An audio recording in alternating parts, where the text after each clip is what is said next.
গাধাকে সৃষ্টি করার পর তাকে বলা হলো সকাল থেকে সন্ধ্যা পর্যন্ত তাকে ক্লান্তিহীন পরিশ্রম করতে হবে,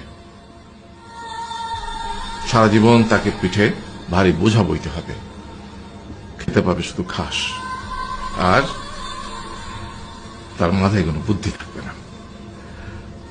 তার আয়ু হবে 50 বছর। গাধা করজোড়ে সৃষ্টিকর্তাকে বলল, আমি এত বছর বাঁচতে চাই না, আমাকে 20 বছর আয়ু দেওয়া হোক। সৃষ্টিকর্তা সেটাই মঞ্জুর করলেন।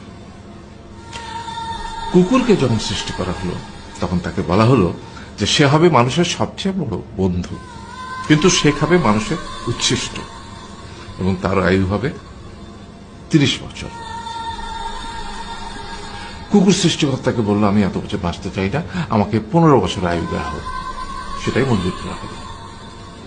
এরপর বানরকে বলা হলো, তুমি শুধু গাছের এ ডাল থেকে ও ডালে ঝুল খাবে এবং নানান রকম ফন্দি ফিকির করে মানুষকে আনন্দ দিবে, তোমার আয়ু হবে 20 বছর।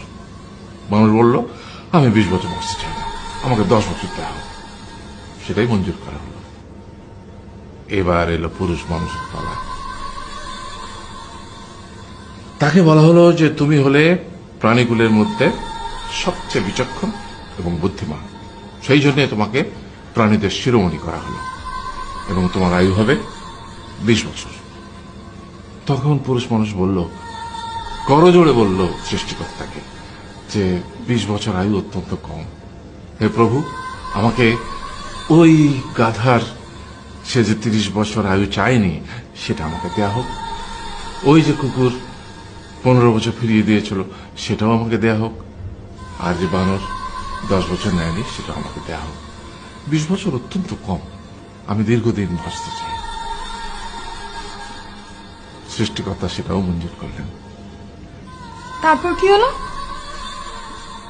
সেই থেকে ছেলেরা পুরুষ মানুষ হিসেবে বাঁচে 20 বছর, তারপরের 30 বছর সংসারের বোঝা পিঠে করে বয়ে বেড়ায়, সেটা কার মতো? গাধার মতো। তারপরের 15 বছর সে তার ছেলে মেয়েরা যা দেয় সেই রকম ঠিক কুকুরের মতো উচ্ছিষ্ট খেয়ে বাঁচে।